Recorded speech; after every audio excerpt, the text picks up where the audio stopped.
You're listening to Podcast PXN, a video game podcast delivering player experience news. Let's go! It's me, Christian Macias. I didn't have an intro ready. And welcome to Podcast PXN episode 177. Seven's like this. 77 visual watchers. I am one of your hosts. I do not have my... Wow, I said I was ready.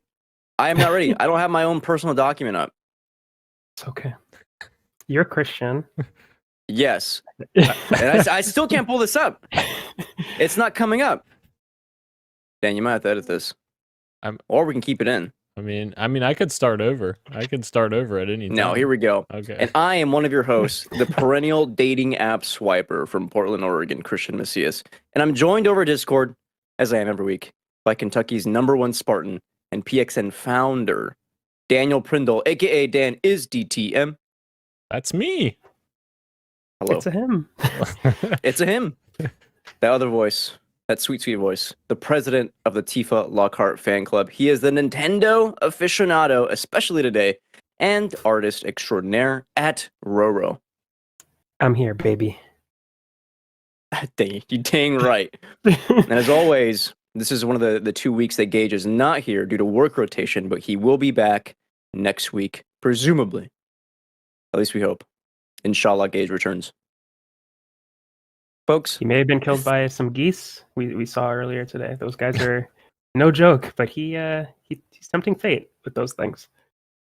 I cannot believe he sent that video and it didn't register that was That him. was him. Yeah, I was like, oh, this is just some weird random video he sent about this guy encountering geese. Okay. I was like, wow, that moan sounds a lot like him. Or that honk sounds like a lot like a moan. Anyway, I digress. Folks, thank you to everyone watching us live and participating in the chat. Just as a reminder, we are live each and every single Wednesday at 8 p.m. Eastern, come sleet, hail, or snow. On YouTube, just search Podcast PXN, or you can go to twitch.tv/podcastpxn. Watch there as well. The topic of the show this week is the Nintendo Direct recap for February 2023. But first, the show always starts with the PXN news of the week. So let's go ahead and jump right in. All right. Quick bites, some smaller news items for you to digest before the full course. Here we go. Number 1, Sony to remove the PS Plus collection in May. That is 19 PS4 games. Used to be 20, but Persona 5 got taken down a couple months ago. 19 PS4 games will no longer be available to claim. So if you have a PS5 and you want to get those games added to your collection because you haven't done that yet, and you have PS Plus, claim those now before they are gone forever. Question is, why are they doing this? Who the F knows? I have no idea. I just didn't feel like doing it anymore, I guess. It's also Contracts, maybe?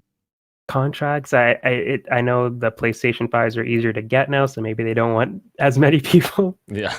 like having these games. I don't know. It's weird. That would be weird, I think. Mhm.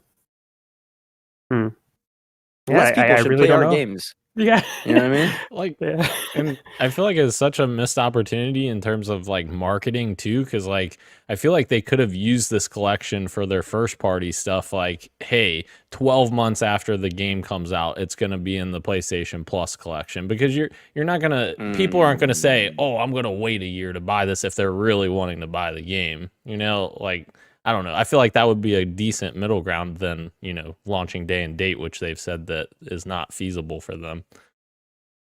That's a little shaky because you have like the promise of it will be free eventually. If it will be free eventually, people will not. Case in point, like my pull is movies. Like, why are people wanting to pay extra for these AMC movie tickets when the movie's going to show up for streaming in like a couple weeks? Like it's been like 2 months and it's already streaming. People just aren't going to the movies anymore.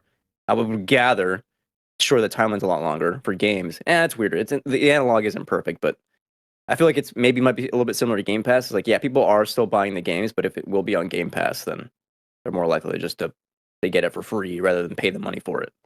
Thing is, maybe that helps their subscriber numbers for PS Plus though. So like, That's true. Yeah, who knows? Again, the question is that what they want? Do they want more subscribers? Yeah. Still, can we all agree it's very weird for them to just be doing this all together? Yeah.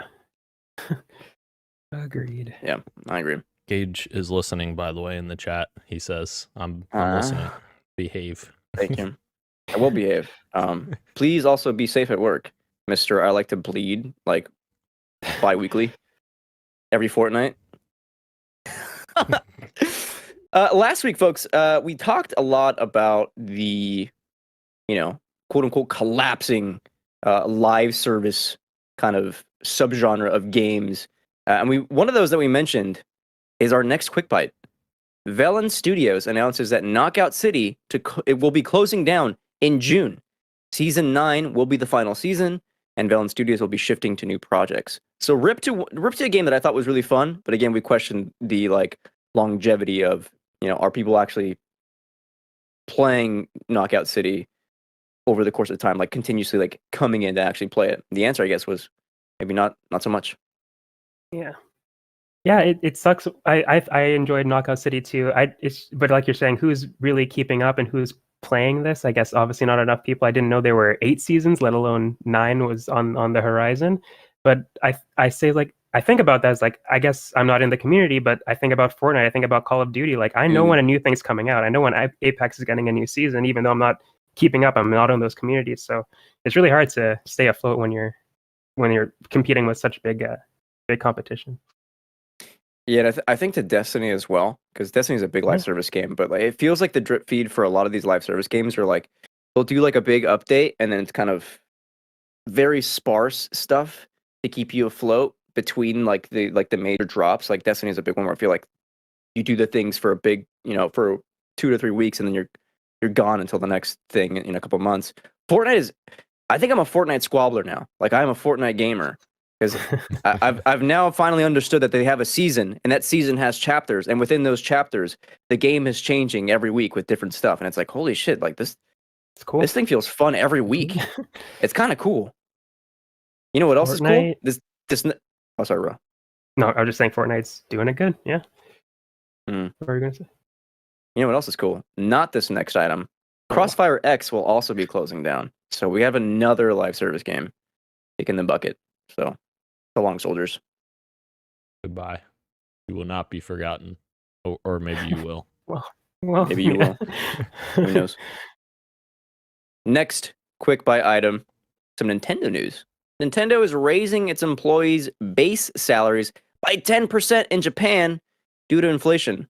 We always talk about these corporations. Nintendo, not always the best, but this is a case where they did something that is actually pretty cool. Very nice for them to be raising 10% is kind of a big amount. So, yeah, very good move. Very good move. Very good move. Utada gang, stand up right now. Salute, because Kingdom Hearts HD 1.5 and 2.5 remix soundtracks are now available to stream on Spotify and Apple Music. I'm not even capping right now. I'm listening to Simple and Clean right now. Heck yes. Heck yes. I'm not even joking. Stream it, dearly beloveds. Yes. Simple and Clean. Oh, which version? What a jam. It's actually a remix. It's the one from Birth by Sleep. A little bit faster. I almost asked you which is the one I like, as if you would know. Oh, I don't know. The one that's a bit faster. That's the I don't know. Not the slower one, but the faster. Here, I'll. It might be the one that I'm listening to. There's one from Birth by Sleep, and there's one from Prologue to one random one with Aqua. That's a bit faster too. I don't know. There's a lot of remixes actually of that song. There is a lot. Yeah. If I find it, I'll send it to you. Okay.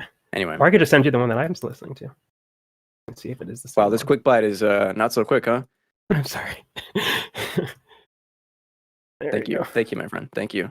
Look at us. There we go. Let us enjoy ourselves. All right, podcast listeners. Before we get to, we have one final quick bite item. Let's see what this is. Call of Duty news. Activision says that there will be a full annual premium Call of Duty title release this 2023. That is a $70 title coming to you this potentially October, November. Made by Sledgehammer Games. That means Treyarch's game will be releasing next year in 2024. So, those that thought that Modern Warfare would be a 2-year cycle game, I don't know. we have something else coming. I almost wonder if they were originally planning to do just like an expansion, and then Activision's like, no, you guys are going to do a full, retail release, because obviously Infinity Ward's going to keep supporting Warzone and DMZ probably, so they're probably just like, yeah, we're going to need a full release out of you guys. I'm sorry. I know you were talking, but I hit play on Rose's video, and I was like, I got really excited because this is the version that I like, and I heard none of what you said after that. Dan, I'm so sorry, dude. No, how's that any different than any other time? No, I'm kidding. Oh, no, man, I feel bad. You probably said something like I agree with too. No, I just said that I wouldn't be surprised if this was a DLC that turned into a full game, because Activision was like, "Hey, we need a full game, not just an expansion." Because Infinity Ward's going to keep supporting Warzone and DMZ, yes, of course. And you don't want to split the player base as well, right? Because Warzone is at this point Call of Duty's bread and butter now, pretty much. Yeah. And you think about the previous Call of Duty games after the release of Warzone, and those games I think suffered. I don't think they sold as well. I may be talking out of my butt here a little bit, but if I remember correctly, what is Sledgehammer's last game? World War II? Was that right? No, they did another one after.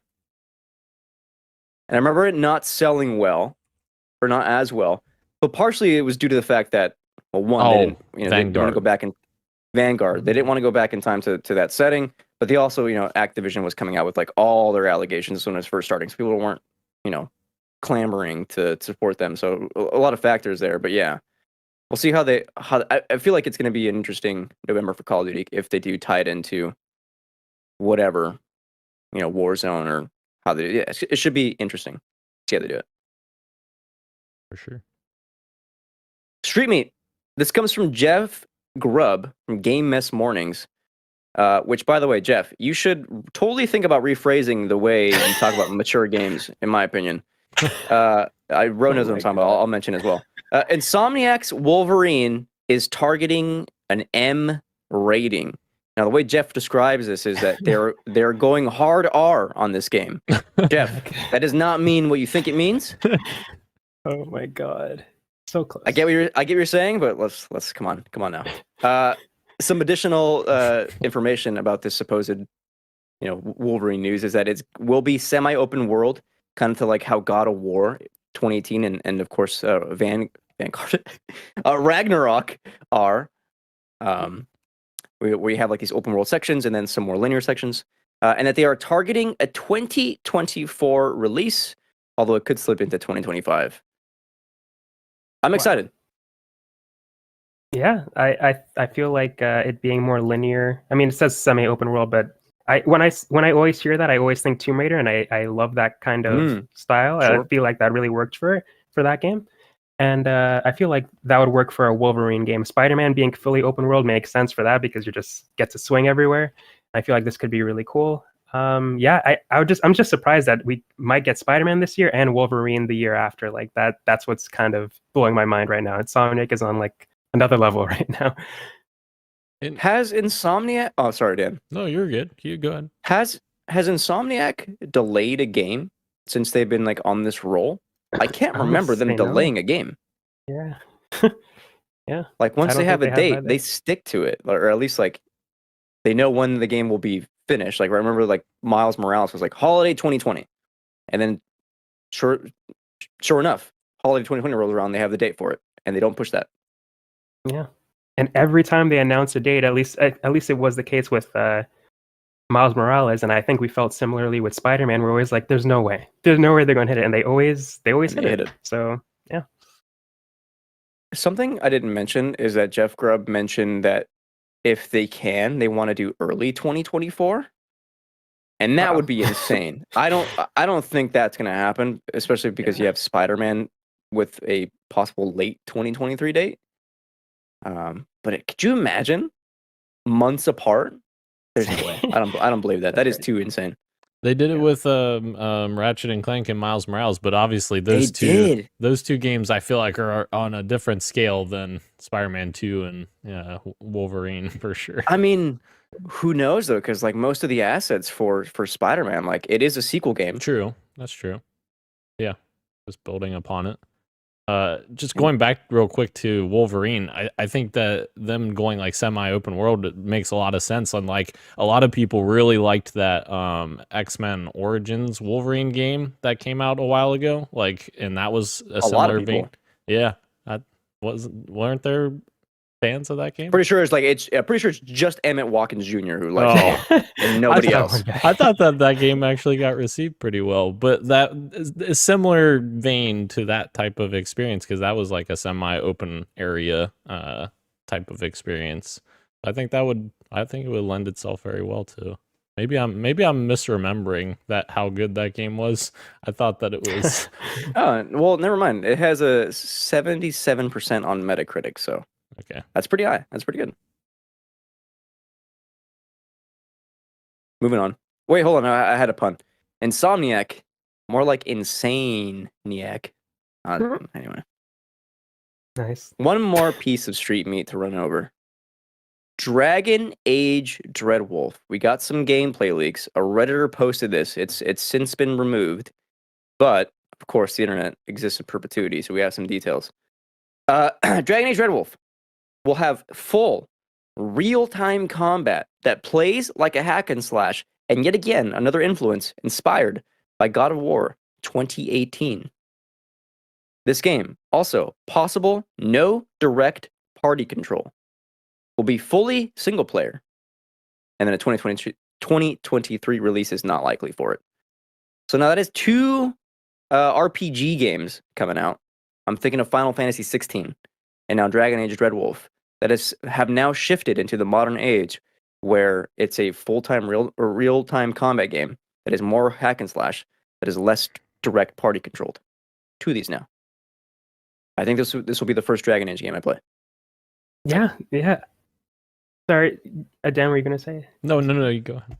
No, I was going to say, I agree with Christian where I feel like Dragon Age fans might be looking. I mean, I've seen both sides. I've seen a lot of Dragon Age fans being like super excited for this, but I've also seen a lot being like, this isn't Dragon Age, doesn't feel like Dragon Age. Obviously, I'm not a Dragon Age person either, so I wouldn't know the difference. But seeing this does get me excited to give it a shot. And just like Final Fantasy, like my first one, I did play the turn-based ones back in the day, but it wasn't until they got into this more hack and slash stuff that I kind of picked it up, and then went back to the turn-based ones and gave them a shot again. But yeah, I'm all for it. I'm definitely gonna. I liked what I saw in this leak, whether it's true or not. I'm down for more of that.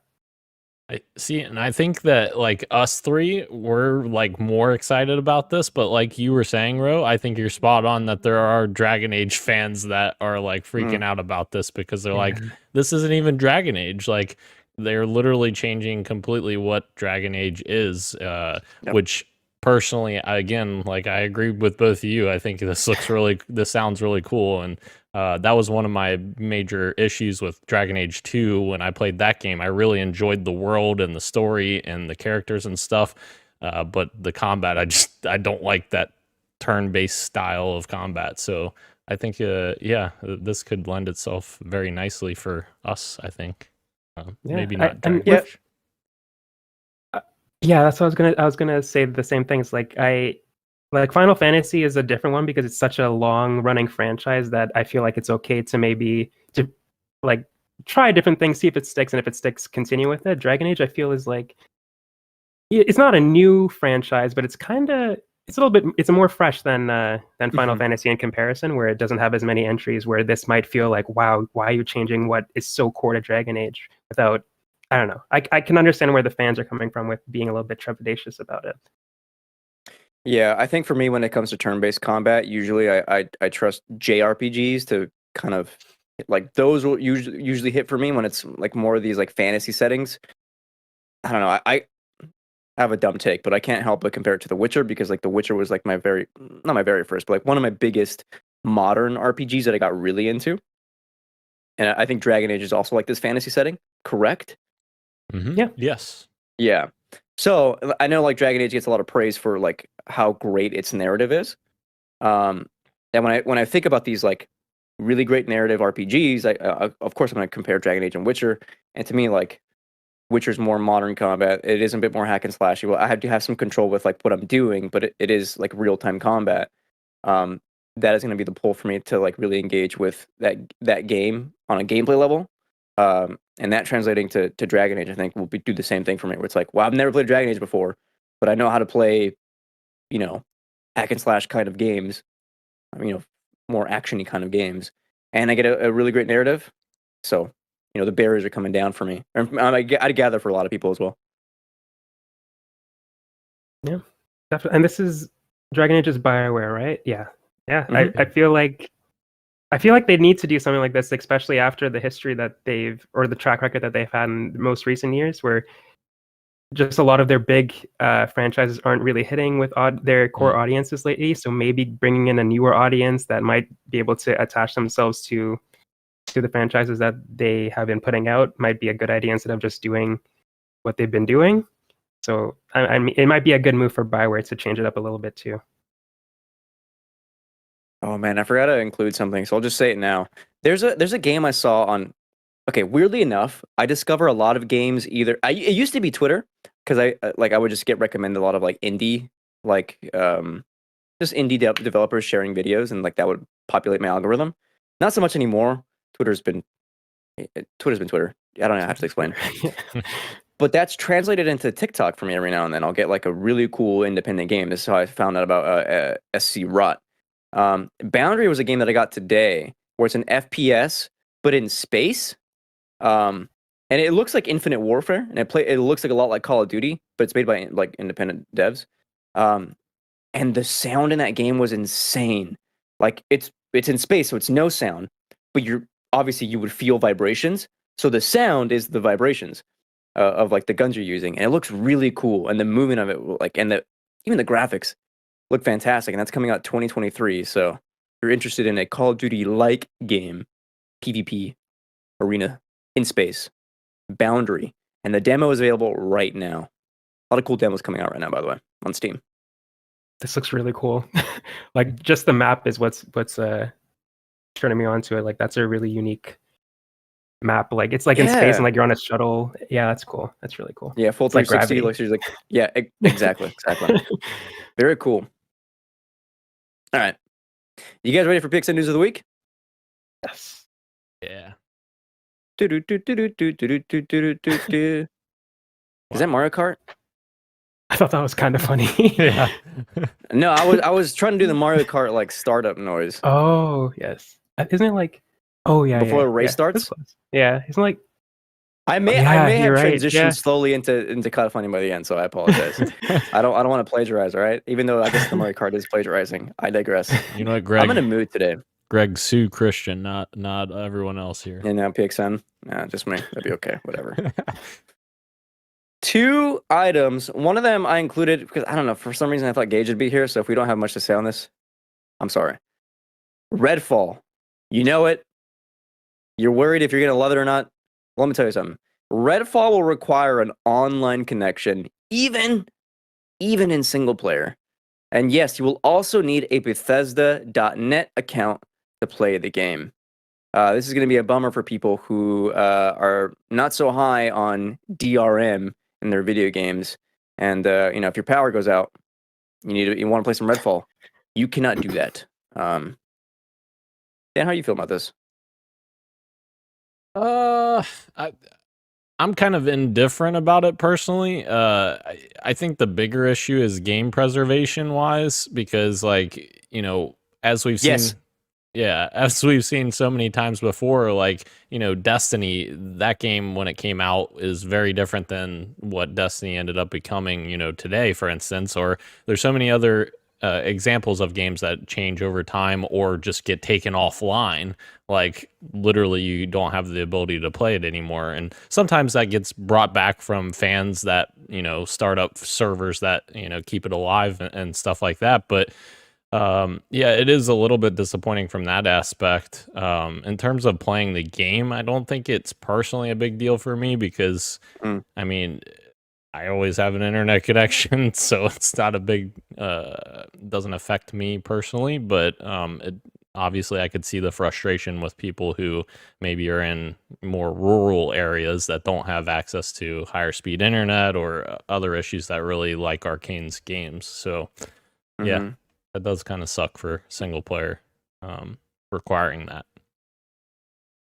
Or even like people who are like overseas and stuff. Like I always think back to people who are like in the army, the navy, whatever branch of the military, who may not have like the most stable internet connections to play these kinds of games. And you know, if they're interested in playing Redfall, and they might have some issues, which is always a bummer. Sure.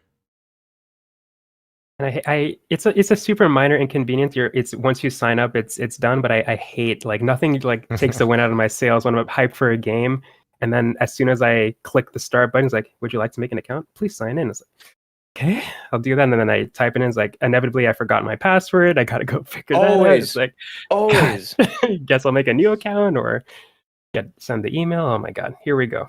Yeah, that's always annoying. But it's as soon it's as over as quickly as it starts. But it's just annoying. Which why do we need all these accounts? Why can you guys not just use our Xbox or PlayStation or Steam accounts? Like, why do we need to sign up for this other thing? Which you can, thankfully, with some of them, link them so that when you log into whatever game, it automatically picks up. But like, why not just use the account that's already there? That'd be nice. Yeah. I have so many issues with EA doing that because of PC and console. You were there one time. One time we were trying to play, and I was having a lot of issues. Yep. Yeah, I don't like this. Speaking of EA, Gage hated this. He was going feral in our private DM. EA has canceled a single player game. Wait, did we talk about this last week? Me and Ro were talking about that. I think we talked about like the overarching thing, but I don't know if we talk specifics. The specifics, right? Because this came out after the show, but I saw this in the tweet from last week. I cannot remember if we talked about this in depth or not, and I'm pretty sure like we got news, like full-fleshed news, after our episode last week. Yeah. That's what we're trying to figure out too. I think we got the story, but we didn't get like the details that we have now. At least I don't remember. Yeah. I think I say we just talk about it. Because I went through our chat and I was like, this is stuff that happened between last episode and this one. In this episode, yeah. Okay, if anything's repeat, I apologize. EA has canceled a single player game codenamed Titanfall Legends. Was in development at Respawn with a team of approximately 50 developers.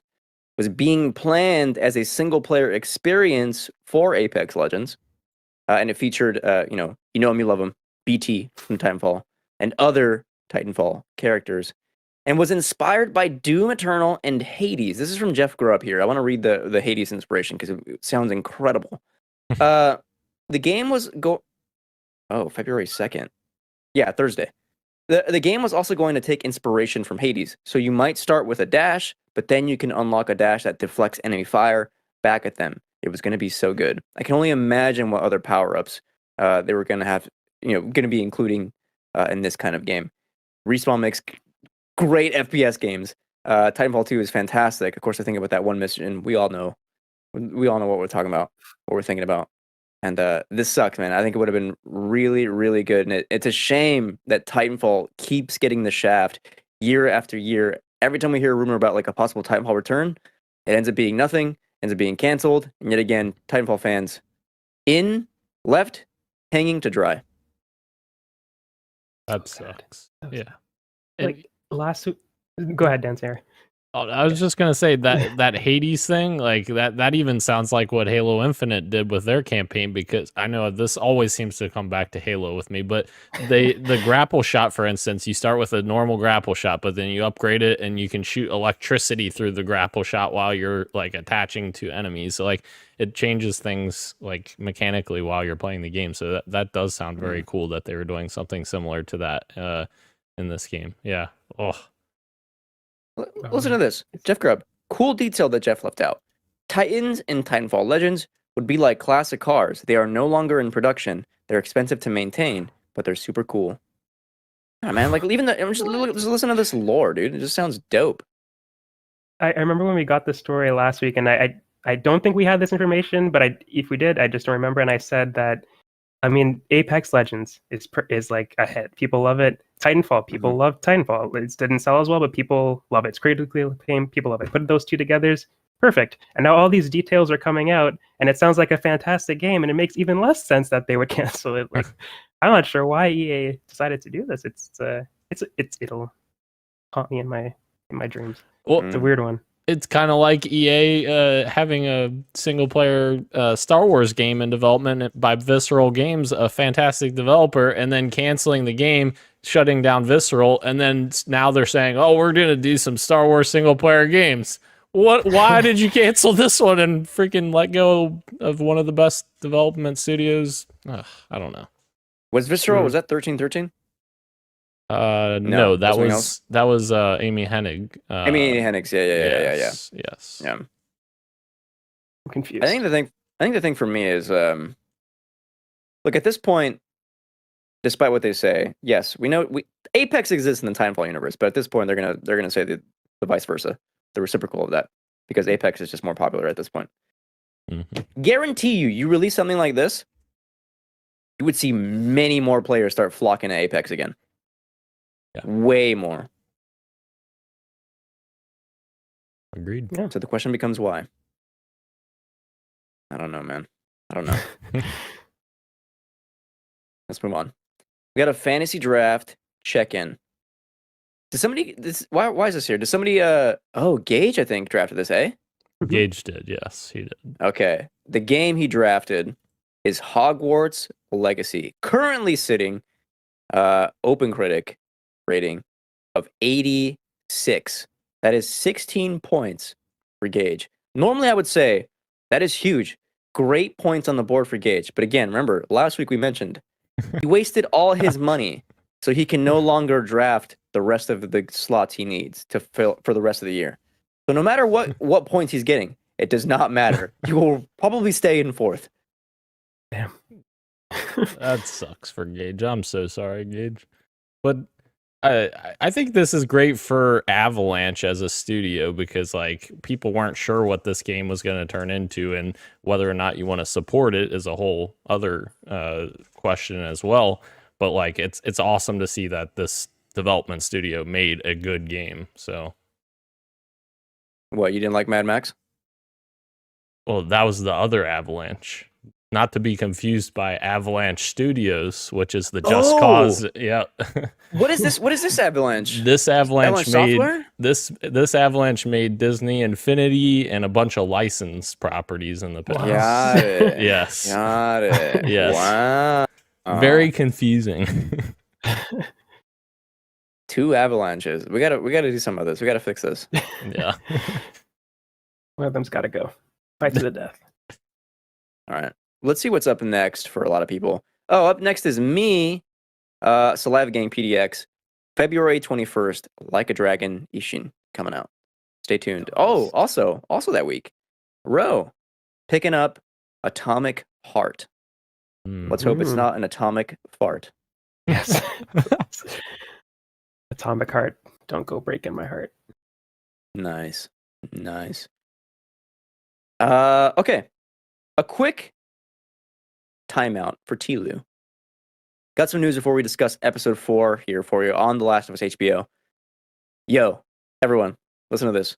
The Last of Us HBO reaches a new high with 7.5 million viewers, up 17% from episode 3 of 6.4 million. Every week, this show is growing. Word of mouth is spreading. People are watching. Insane. Oh. That usually doesn't happen. It usually does Right? not happen. Yeah, it That does usually not goes happen. down. Yeah, Mm-hmm. that's crazy. So when do we get to 7 billion? I'm just kidding. Billion. I'm kidding. Everyone on Earth is watching The Last of Us. Exactly. Quick news for you as well. Episode 5 of The Last of Us will premiere Friday evening instead of Sunday due to the Super Bowl. Heck yeah. Hell yeah. I like it. Yeah. Give it to me as soon as possible. As soon, ASAP as possible. Wait a minute, Glenn's yelling at me in the chat like I said something bad about his game. He says, you hushed your mouth, Daniel. We all thought it was going to be a work of art. Glenn, I never said anything negative. I said what they did a great job with. What You said shout out Avalanche. yeah, exactly. All right. Episode 4, titled Please Hold My Hand, released last Sunday. I watched, Ro watched, Daniel watched. What do we all think? It was, we just lost Rose picture, but it was very good. It was very good. Just to start us off, I really liked the new characters that they introduced. I liked the idea of them, I should say. They haven't really gone in deep into them yet, which I think they will here very soon. But even the character that I forget the actor's name that plays Tommy in the games, but he is fantastic. Oh yeah, he is that was fantastic in this. Or at least like I loved hearing his voice because I was like, oh, it's Tommy, or the other Tommy. But yeah, I thought this episode was one of their stronger episodes. I really liked this episode. What the fuck? I thought it was great. Yeah, maybe I'm nuts. You guys correct me. You guys correct me. No, I think Ro loved it as well. Actually, okay. Yeah, I had a really good time with it. If you want to, I feel like we could rank it maybe at the end of all the episodes being done. But from the episode that we had so far, I don't know if it's my favorite, but I really like the action scenes. It felt really tense when they got into the city. I thought they did a really good job of making it feel claustrophobic, even though it's a freaking city. It just swarmed with people that are trying to hurt you. I like the moments between Joel and Ellie. They felt really good. I feel like they're building upon that relationship pretty well. I was honestly starting to get a little worried, like when are they going to start showing those kind of them bonding moments, and they started to, and it felt natural, and I shouldn't have worried. It felt really good. And there was the moments with Ellie with the pun book. I was so happy to see that, and Bella Ramsey is continuing to kill it as Ellie, and of course the scene in the car with Bill's magazine. I thought she did that really well too, where she tossing out of the window and showing Joel the tape as well, feeling all nostalgic. Like those lines coming back, I felt she delivered them really well. Again, not in the same way that Ashley did, but still it felt like how Ellie would speak. And yeah, and obviously the reveal at the end with Henry and Sam. Excited to see how they tackle that story as well. That should be interesting. Yeah. The thing for me is like, I thought it was fine, and this was I saw Road tweet that how is The Last of Us going to be my favorite game and my favorite TV show? Look, there's no knock to you if you feel that way. Hell yeah, because it's a pretty good show. I was hamming it up a bit, but it's a really good show. Yeah. I think this is like cemented. Apart from episode 3, which I thought was sublime, the rest of it is like I think this is a perfectly just fine show. And I was thinking about this while I was squatting today. Very weird thing for me to be thinking about, but anyway. A lot of it feels like almost like a Spark Notes version of The Last of Us, which, I mean, is going to happen. It's strange because you have like around 9 to 10 hours to tell the story, which should be enough, and yet it also feels like nowhere near enough because the game has so much more space to give you the, like, you feel the length of Joel, like, warming up over the course of about, like, 8 to 10 hours. That's why I was worried, yeah. Like last episode was Joel at the beginning was still in his angered state, being like, "You don't talk about Tess ever." And then the end of this episode is him smiling. And that scene was great, and I loved it. And I was smiling with them. I was like, oh, Pedro and Bella, they're so cute. I never felt like the gradual shift from like Joel slowly warming up, like where it's like, I remember there's like a moment like where Joel like hears one of these jokes and chuckles for a bit. Right, and you get that in this episode, but he goes from just a quick like smirk to like full on laughing with her. And it's like, I'm always going to have these problems because, original text to adaptation is always going to have its, problems, whatever you want to call it, differences. And for me, it's just like I just enjoy the space and atmosphere that the game gets to kind of sit with that the show just doesn't have enough time for. And there's so much banter in the games, like between Joel and Ellie, like between those, sequences where you're not fighting or you're just walking, exploring or whatever. There's so much great banter in the games that are missing in the show Mhm. for obvious reasons, but like it's very similar to God, you guys are gonna murder me for this, but The Halo show. it's very similar to Halo in terms of I knew it. no, the game in terms of the games, because Master Chief and Cortana have so much great banter with one another while you're playing in game that don't really translate as well to like a television or movie production type things. So yeah, it definitely, I agree with you, Christian. It feels like there's some missing bits there that you're not quite getting that full journey to that moment. Yeah. Kind of crazy to think about. Like, there's only there's 4 episodes left, so we're gonna end summer in episode 5. Spoilers for the rest of the show if you haven't seen the rest of the show. Tune out for a couple of minutes, I guess. So you're gonna dedicate maybe like 2 episodes to fall, 1 to winter, 1 to spring, and that's it.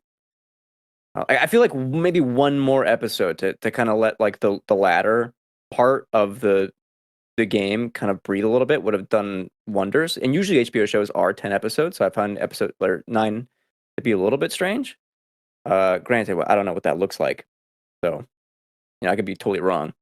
But yeah, I thought it was fine, and I think you guys nailed my praises. That the new characters I thought were like totally interesting. The setup for the bloater I thought was like very tense. I still love that a lot of these things are in like darkly lit and kind of lighting coming from outside shining on them. That's still the best thing that this show is doing. I think for me is like that production value.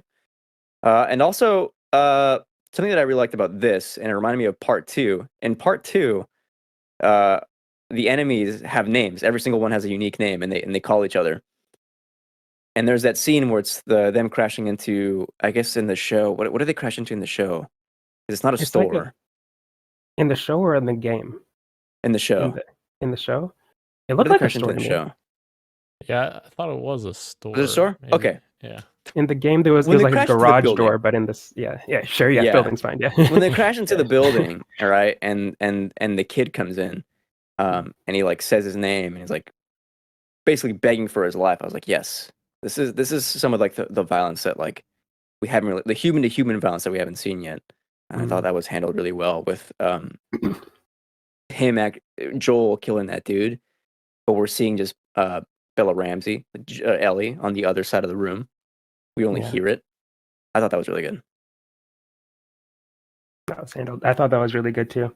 And I guess I really can't say anything more. I just thought he acted that scene really well, and so did Bella with how she reacted to having to do what she had to do. It's a good scene. And just to go back to your point one more time, Christian, about the newer stuff being like the highlights or whatever, the new characters and such, I think that was my main thing that I was trying to say before the series started, is that that's why I was more so hoping for something completely original using the same characters, because then they're not trying to get the story beats of we got to go here, then here, then here. Like, it feels like they're trying to force it to get to fit that game narrative, and it doesn't necessarily translate as well on a TV screen, I guess. Yeah, I mean, again, this is why episode 3 like shines so much. Yeah, why it resonated with a lot of people, because it's like its own story, inspired by like the note in the game, but then they change it and it's like becomes something like entirely beautiful, and it's like, wow, like this is the kind of adaptation that I was really hoping The Last of Us would do, and there's still room to do that with other stuff later down the line. Should we get into what you got for me? Yes, Dan. Yo, I've got Hi-Fi Rush. That's all I got this week. I played about another hour and a half or so into it, so I finished the second boss. I'm on the 3rd level now, I think.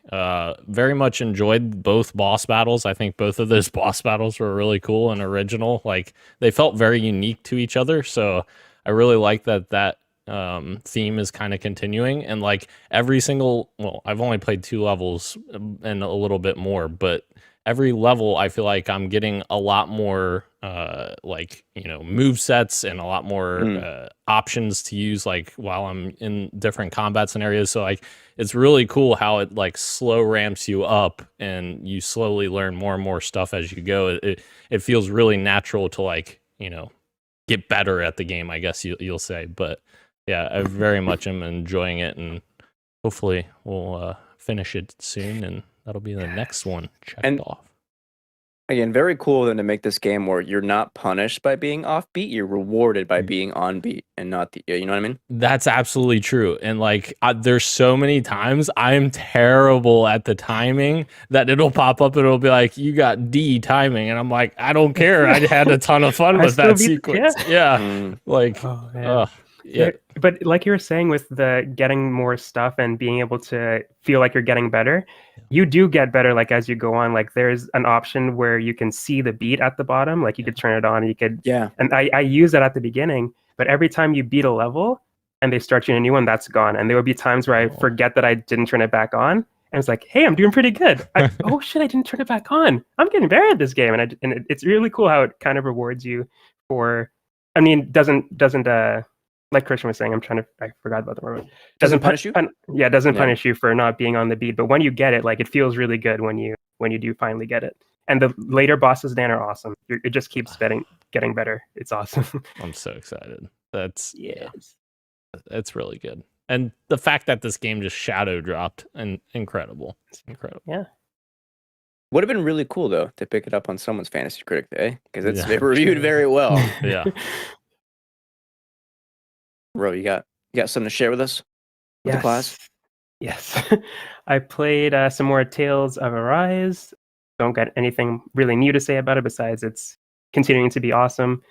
Yeah, it's a good game. The core message is basically don't treat a certain person based on where they come from or their race, and that's kind of like on the nose storytelling that they have going there, but it works. It works really good with the whole anime stuff, the connections of the characters, story's doing really good, really doing a good number on my heartstrings, and the combat's really good. I played some Steam Next Fest games. I still have a lot to go through, but the two that I got the chance to play were Mika and the Witch's Mountain, which is basically Kiki's Delivery Service meets Wind Waker.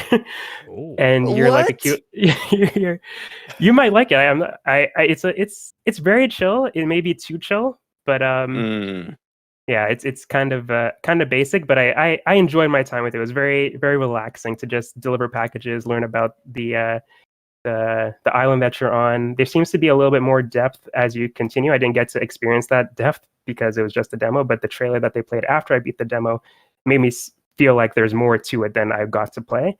But from what little I got to play, I did enjoy it. And then there's another one called Vivid Lope, which is an arcade puzzle game with an amazing art style. It is so cool. And I had a really good time trying to perfect each of the stages. And basically it's a top-down game, and you're like this cute little bunny, and your goal is to change all the squares on the map to the color that the game tells you to. And the better you do, obviously the higher score is. But if you step on the tiles that you've already changed, that obviously affects the score. And there's enemies on the map as well. And there's items that you use to bonk the enemies. It's really cool. I'm very excited for this game now. It's been on my radar for a while, but after being able to actually play it, solidified how excited I am for it. So shout out to Indies, man. And Steam Next Fest. Just killing it. 2023 is going to be awesome.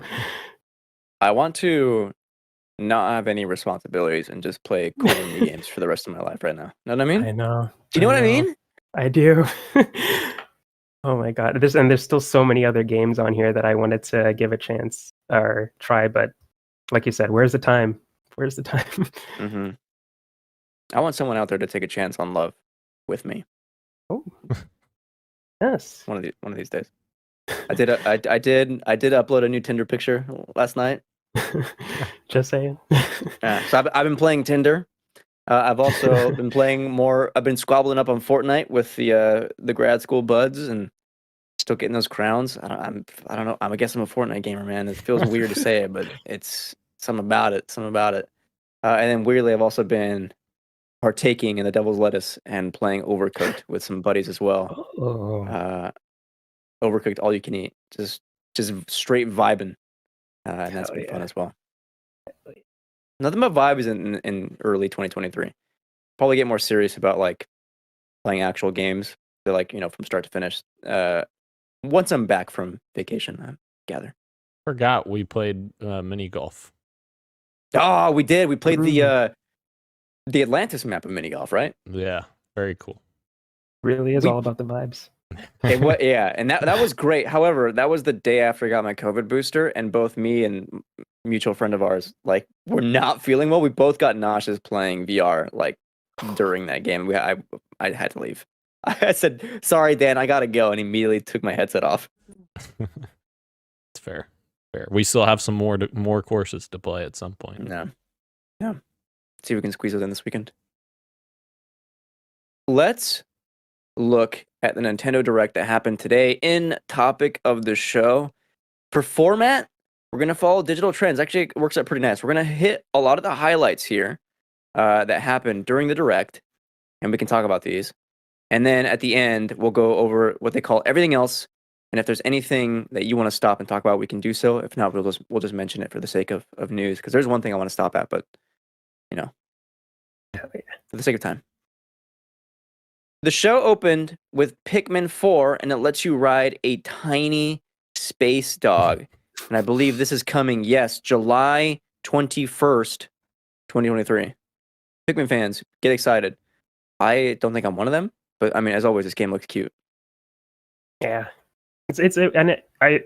when it came out on the Wii U, the Pikmin 3 that came out there, I was so impressed by the visual style of it. Like, it looked super realistic. I feel like this is honestly a downgrade from that, but that's just the Switch's power, I guess. But it still looks beautiful. I still think it has a cool art style. But yeah, I'm not a Pikmin guy either. I want to be, but I don't think I'll ever pay money to try it, and that's always the problem.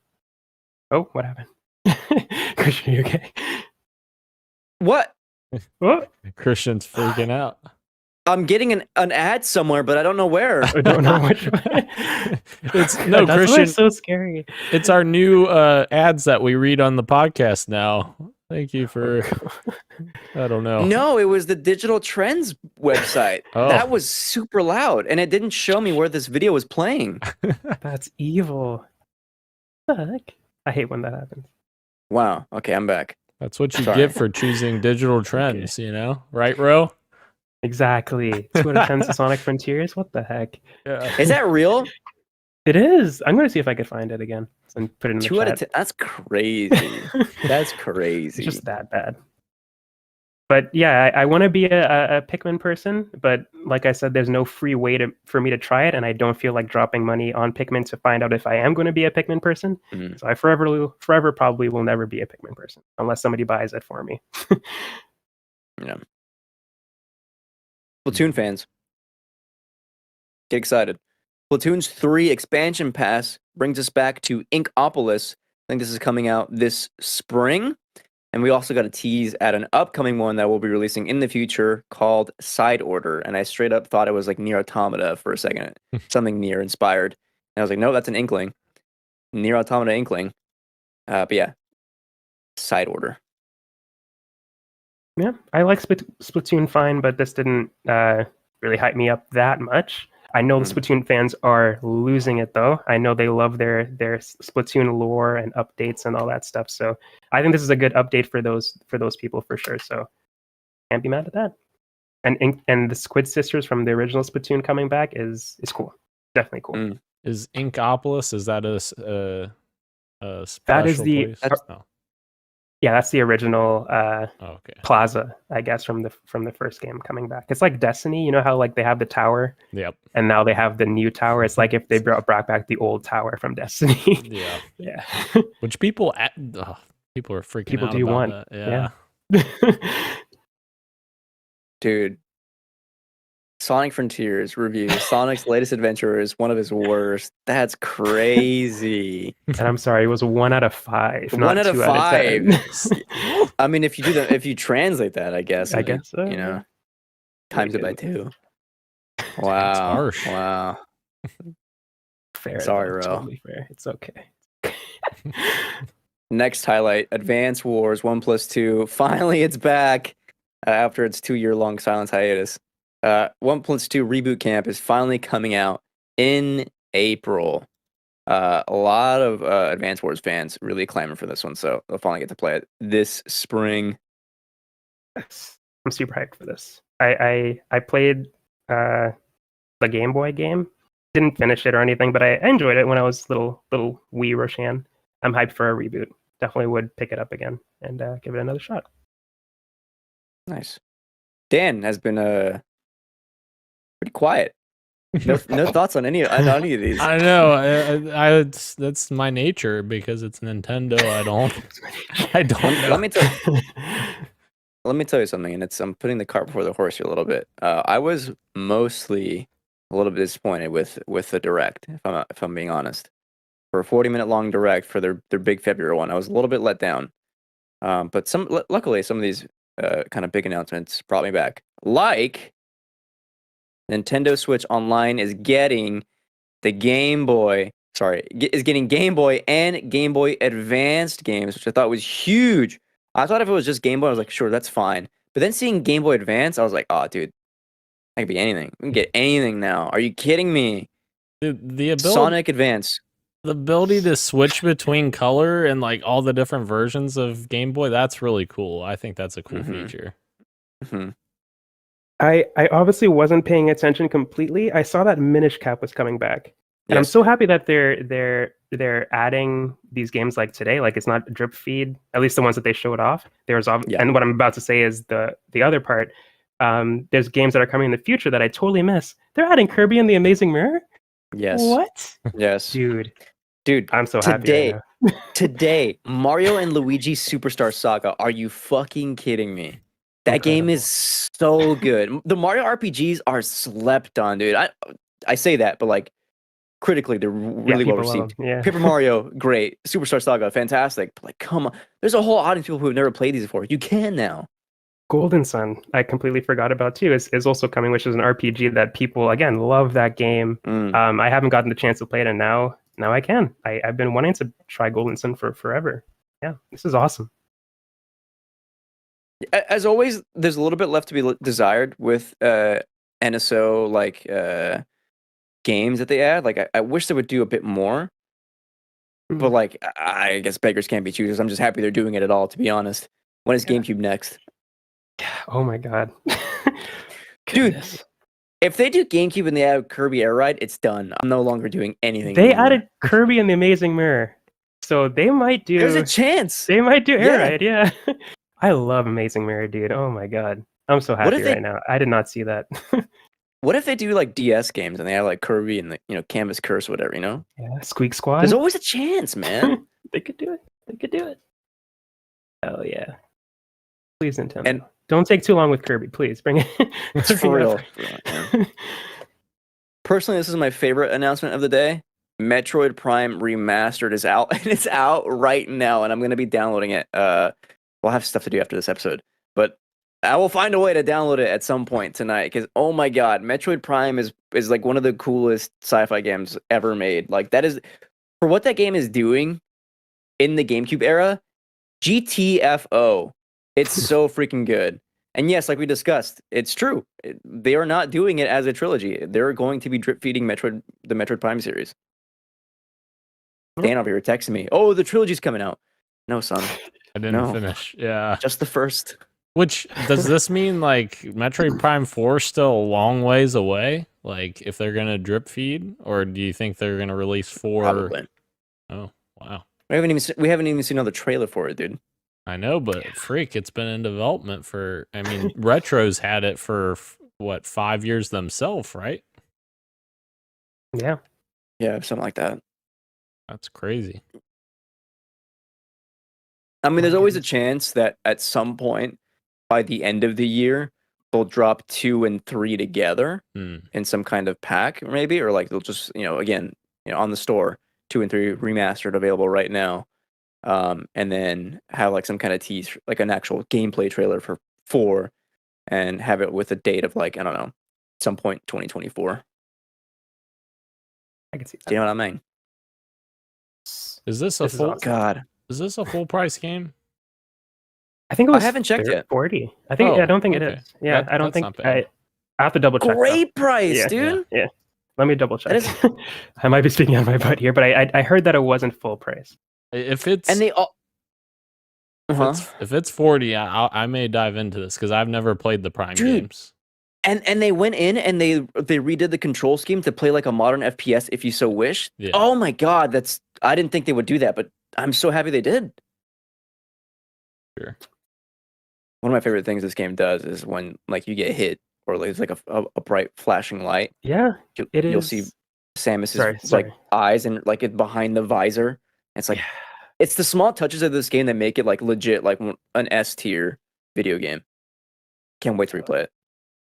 And it is 40. It is 40. Heck yeah.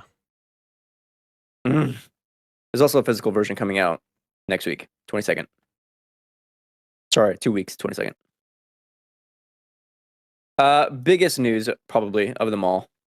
Legend of Zelda Tears of the Kingdom. It's another trailer. It looks insane, but it will cost $70. FYI. Not 40. Not 40. 70 is Dan. Sorry. No, go ahead. 70 is interesting because we saw this getting like leaked yesterday. There was pre-orders up. They got taken down. A lot of people were questioning, $70. Is that for a Switch or could this be for a possible like Switch 2 version? There was no Switch 2 announcement today. I doubt there is. If there is a Switch 2, it's not coming out before Zelda. We probably would have seen it today. So $70 for a old hardware game. We don't know how this runs yet. It's gonna be interesting. Some of those I was just gonna say some of those contraptions that Link was riding look really cool. Like he had like a little vehicle that he made or whatever, and like I'm wondering if you can actually make that or in the game, or if that's just like something he finds. Because he pulls a wheel out of like water. So like, are we gonna be able to like make custom vehicles, kind of like Banjo Kazooie? Yeah, like that's so cool. There might be some like pre-made ones that you like the flying one that he was on in the sky. That seems like insane. That seems awesome. But I mean, maybe he built that. That looks like he found like some 4 tires and like a wall and stuck them together. It's like green slime connecting the wheels to the slab in the middle. So maybe he did make that, honestly, now that I'm looking at it more. That's so cool. It's awesome. It's so awesome. I love that Dan called them contraptions. Like that is what a great word, because you're right, 100% a contraption. Well, that was like the coolest part from fucking Banjo Kazooie Nuts and Bolts, like just building cool vehicles to drive around or fly around in, like because they had propellers that you can make like helicopter vehicle. Ugh, so cool.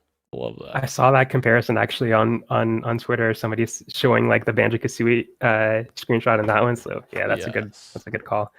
This I was just gonna say they're definitely trying to invoke the same emotion that the Breath of the Wild trailer did. Like trying to give you those chills, those feels. They almost had me with Zelda being like, I don't think you can take him down, and then he just like jumps. That was a good moment. I got chills there. Very similar to what you were saying is at the beginning of the trailer, it hit me like I was starting to get worried because there's inevitably going to be comparisons to the first Breath of the Wild because it's running on the same engine. It looks like a sequel, which would be like a first kind of for the Zelda franchise, like a direct sequel to Breath of the Wild. That's kind of crazy. I couldn't help but think about like when people saw the boat in the Ragnarok trailer. And they're like, well, this looks like God of War 2018. Well, yeah, it's a sequel. And so I was thinking is like, wow, Breath of the Wild is like a really transformative game for the entire industry because of what that game did for exploration, et cetera, et cetera. What is going to be like the pull for me in Tears of the Kingdom? And then they answer that in the trailer, which is like it's just entirely like, yeah, it's the same kind of locales. Yeah, sure, there's sky stuff, but everything is going to be like additions to gameplay. And I was wondering how much different, like, or what new introductions they were going to have. I mean, like Dan said, the contraptions, like there's a lot of different weapons and stuff that this game is going to include that I think is going to be really, really fun. And the one that made me weirdly excited was watching him, again, shield surf, but this time like on these rails. And I'm like, I was like giggling. I was like, come on, dude. It's so fun. I'm stoked. Yeah, it looks fun. There was another contraption that he used, or it looked like a. Now that I'm looking at it, I pause it. It looks like he did make this as well. It was like a. Do you guys know lacrosse? Yeah, it's like like that. When he shot out. Yes. Yeah, I was like, this is amazing. This is so cool. He like threw like a bomb with like a Mm-hmm. like a lacrosse paddle or something. It's like so cool. Can't wait, That's man. rad. May I 12th. want this. Not that far. Not that far. At the beginning, I said, "Wow, $70. Who knows?" But I'm like, "Nah, I'll pay. I'll pay whatever. I'll pay whatever." Let's go through everything else, and we can stop anywhere. Xenoblade Chronicles 3 DLC Wave will feature party members, Meisha, and more, coming February 15th. Swag. Sega announced Samba de Amigo Party Central will be released this summer. Nice. I know this character, but I have never. I didn't know what this game was until I saw it today. But I've seen that character so many times before. Yeah. Fashion Dreamer was announced and will launch later this year. Enjoy. Not for me. Hell yeah. We got a release date for Dead Cells Return to Castlevania. That's coming March 6th. Very cool. Very cool. Here's one that I'm excited about. Mike Bithel's game, Tron Identity, got an April release window. I think that's coming to other platforms as well, not just Nintendo, but still, very cool to see this pop up here. Very cool. I've only played one Mike Bithell game. I don't remember what it was either. Thomas I was think it alone? No. I even though that's the most, I guess that's the most popular one. Sub face circular with the like dialogue options and all that kind of stuff. I think that was one of his games. Sub face. Let me see if I can find it. Yeah, subsurface circular. Yes, that was the one. That's pretty good. Yeah. Moving on. Ghost Trick Phantom Detective comes to Nintendo Switch this summer. What a name. I saw people losing it for this one. I'm not familiar with it, but a lot of people are, and they're very happy that this is coming. So I might give it a try. Nice. This looked pretty cool. Investigation focused RPG Deca Police was announced by Level 5 with a 2023 release window. Kind of curious about this one. The year of the detective begins now. Heck yeah. Bayonetta Origins got a new look at this. Cereza and the Lost Demon. I think it's coming, this month? Or is it next month? It's coming very soon, if I remember correctly. I think you're right. I don't remember the month. So let me check real quick. February. Oh, wait, no, that's when the direct happened. Never mind. Sorry. I almost got it. It's loading. March 17th. Thank you. Wow. Look at that. Look at that. Oh my god. So about a There month it is, away, yeah. you perverts can play Bayonetta Origins. I'm one of them. Not for this one, I think, but for the other ones. Disney Illusion Island got a gameplay overview and a July 28th release date. I may have been not by my TV when this happened. I don't remember this. This one looks cool. I think they showed this off at the Disney D23 thing that Blessing hosted with the games and stuff. I thought this looked cool. I might check it out. Looks like a nice little Rayman version of the Mickey. I do like Mickey and Rayman. Friends. Yeah. There's We another also there's another franchise that Ubisoft needs to bring back, you know? Rayman. Yeah, absolutely. Absolutely. Yep. What was the last one they did? Rayman Origins? That like Legends was the last Legends, one. yeah. And that was good. That was fun. I never beat it. Kind of a big game, but Yeah. still very fun. Very It was good. very kind of hard, Yeah. but still very fun.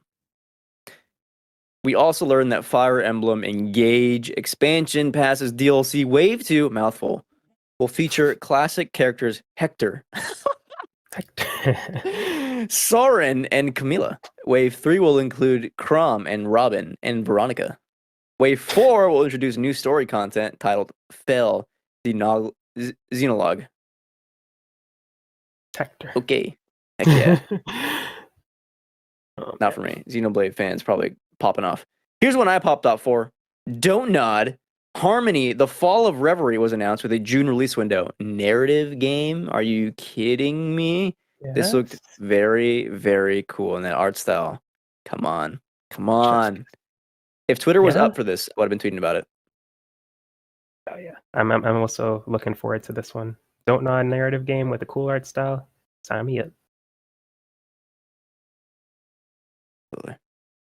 Octopath Traveler 2 gets a new demo today. Dan, very excited for that one. It's gonna be one of the greatest games of all time. People love Octopath Traveler, all right? Yeah. All right. Indeed they do. Indeed they do. Hence why I drafted them. Oh my god. As a person who loves Katamari Damacy and thinks it's swaggy as hell, we love Katamari Reroll was announced by Bandai Namco Entertainment and will be released on June 2nd. The funniest thing about this is that there's some noticeable stutter on the Switch video of this, because there's a lot of objects in this game. It could have been just the video, the YouTube, so who knows? Oh, Katamari Damacy Reroll now has a free trial for Nintendo Switch Online. Very cool. I'll be faster, since no one wants to say anything. Sorry. Sea of Stars got an August 26th release date, and the demo is releasing today. Omega Strikers was announced. Etrian Odyssey Origins Collections was announced with a June 1st release. Release date. Each game included will also be available separately on that day. And I saw some people popping off for this. I have never heard of this. People were very excited though. Yeah, I don't know about that one either. That was like the dungeon crawling one, right? Kirby's Return to Dreamland Deluxe will feature a new Magalore epilogue. You have to beat the story of Kirby's Return to Dreamland to play this. And the game is also getting a demo, which is available today. Loving all these demos. Good stuff. Yeah, I agree. Master Detective Archives Raincode launches on June 30th. Another detective game. You're the detective. Yeah. Bring back Sherlock Holmes. I think this is the developer that made Danganronpa as well, which is another mystery game too. Yeah. But yeah. Cool stuff. How many year ofs do we have at this point?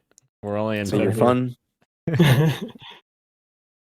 Monolith Soft RPGs, Batten Kaitos, Eternal Wings, and The Lost Ocean, and Baten Kaitos Origins are getting remastered for Nintendo Switch this summer. Woo! Fantasy Life: The Girl Who Steals Time was announced and will be released later this year. I don't remember this, but that's a cool name. I don't even know how to describe it to you, Christian. I do remember it. I don't even know where do I start. It's like an RPG, cutesy, farming simulator stuff. You cook, you fight dragons. May not be for me entirely. Professor Layton and the New World of Steam was revealed. Cool. I remember this. A new Yoshi's Island course and a playable character, Birdo, are part of Wave 4 of Mario Kart 8 Deluxe Booster Course Pass. And I was really hoping that would be today, starting today, but it's not. It's spring. So get ready, though. Soon. Oh, yeah. And that was it. Professor Layton coming back, by the way, is really awesome. I don't think there's been a game since the 3DS. That's cool. Again, I'm not a Professor Layton guy, but saw people popping off for that as well. But yeah, that's like overall. If you had to grade the direct today, what would you give it? I would give it a 3 out of 5. Personally, I thought it was solid. I had a good time with it. Again, obviously, all the games aren't going to speak to me, but I think for the most part, it spoke to me more than it didn't. You know, like the even the games that I didn't know anything about, I found some new ones that I wanted to try, like the Don't Nod one, Ghost Trick as well, and of course the big ones like Legend of Zelda and Metroid Prime and Game Boy Advance. Like those announcements really hit for me. So even when in the slower parts, I was like still thinking about those other ones. Like we're getting Minish Cap today. Hell yeah! So I thought it was a pretty good show. Okay, I'll go first. I'm very similar. I was thinking the letter C as in a C grade, which I guess would translate to a 7 out of 10, which I guess would be a 3 out of 5. Scores. Am I right? Well, yeah, I think the big announcements were very cool. I obviously got very excited for Metroid Prime, but there's still, I don't know, for a 40-minute direct, I think I was expecting a bit more. Like, I always like to see more like first-party games in the mix when it's with these longer directs, and for me, there wasn't enough of it. Like, there's still a lot of question marks for what the other teams are doing. I don't know. You have like the Mario movie coming out. You could have done something with like another clip. I think would have been really cool, or even like, I don't know. At this point, a new Mario game, something I think I'm kind of craving for. So I don't know, a new Donkey Kong. I'm really hoping to get more first party stuff from Nintendo. That's really what I use my Switch for, to be honest. And I will for like, again, the most thing I'm excited for is a game from the GameCube era, and of course Zelda. But yeah, not enough for me to really be like oh, that was a great direct. Fine, I was not bored. I guess. When are we getting those Wind Waker ports? Thank you. Like you said with the GameCube stuff, yeah. Got Prime, but where's Wind Waker? Dan? Yeah. I am actually exactly in the same boat as you guys, a 3 or a C, however you want to look at it. For the same reasons, the big ones seem to hit pretty well for me. Metroid Prime, I've never played it before, but that remastered trailer really had me interested to probably pick that up and play that for the first time. Not Breath of the Wild, Tears of the Kingdom looked great, so very excited for that. And yeah, the Game Boy stuff looked really cool. So yeah, when are we getting Mario? You're right, Christian. It's been literally as long as it's been for Zelda. Mm-hmm. So it's like, yeah. And the Mario movie is in March, right? Not summer. April, I think, right? April. I think April sounds right. Yeah. Gotcha. I was gonna say maybe they're holding off for like E3 time, but the Mario movie would have been already out by then. Mm-hmm. So yeah, it's time. I agree. I think we should be seeing a Mario game soon. Hopefully. It was also like what, the 20th or like 30th anniversary of Zelda last year, and like they didn't do anything. Yeah. Nintendo. Anyway, great stuff, but still plenty left to be desired from us here at PXN. All right, that's your show for the week, folks. Thank you again to everyone joining us live on YouTube and Twitch, as well as podcast services everywhere, including Apple Podcasts, Google Podcasts, Spotify, and everywhere else you get all your pods. Thank you, Roshan. Thank you, Christian. That's me. Thank you, Gage, who's hard at work. And Daniel, as always. Thank you. This has been PXN, and we are out. Much love, and keep on gaming. Drink water. Drink. Coke. See ya.